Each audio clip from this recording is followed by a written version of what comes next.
आज 29 जुलाई ভারতবর্ষের নবজাগরণের পথিকৃৎ ঈশ্বরচন্দ্র বিদ্যাসাগরের আজ 134তম প্রয়াণ দিবস। এই মহান মানুষটির প্রতি শ্রদ্ধা নিবেদনের জন্য আমরা প্রতি বছরের নেই all India democratic students organisation, all India democratic youth organisation, all India মহিলা সাংস্কৃতিক সংগঠন এই যৌথভাবে আজকের এই দিনটি আমরা পালন করছি এবং সারা রাজ্যব্যাপী ঈশ্বরচন্দ্র বিদ্যাসাগরের যে জীবন চরিত্র, যে বলিষ্ঠতার সহিত উনি যে শিক্ষার সম্প্রসারণের স্বপ্ন দেখেছিলেন, এই স্বপ্নটাকে বাস্তবায়ন করার জন্য আমরা সারা রাজ্যব্যাপী বিভিন্ন ধরনের প্রোগ্রামের আয়োজন করেছি।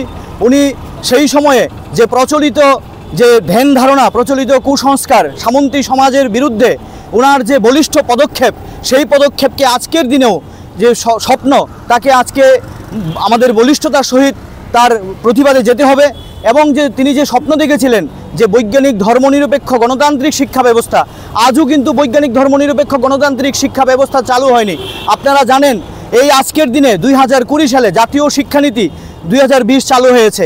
এই শিক্ষানীতি সর্বভাবে যে শিক্ষার যে প্রাণসত্তা সেটাকে ধ্বংস করে দেবে এবং শিক্ষার যে লক্ষ্য উদ্দেশ্য ম্যান মেকিং ক্যারেক্টার বিল্ডিং সেটাকে ধ্বংস করবে।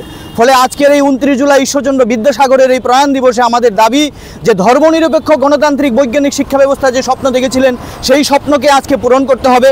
আজকেও যে জাতপাতের লড়াই, ধনীদের দ্বারা গরিব মানুষের যে শোষণ চলছে, ধর্মীয় উন্মাদনা, রাজনীতি, সমাজনীতি সম্পর্কে সাধারণ মানুষের যে জীবন জীবিকা আজ সর্বাত্মক আক্রমণ, সেই সর্বাত্মক আক্রমণকে যদি আজকে ঈশ্বরচন্দ্র বিদ্যাসাগরের সেই বলিষ্ঠ চরিত্র থেকে আমাদের শিক্ষা নিয়ে আমাদের সামনে এগিয়ে যেতে হবে, সেই আহ্বান রেখেই আমরা ছাত্র যুব সংগঠন এই ঈশ্বরচন্দ্র বিদ্যাসাগরের এই বলিষ্ঠ মনোভাবকে আমরা বুকে বহন করে আমরা চলছি এবং সেই স্বপ্নকে সার্থক করার জন্যই আমরা আজকে এখানে সমবেত হয়েছি। আমি রামপ্রসাদ আচার্য, রাজ্য সভাপতি AIDSO।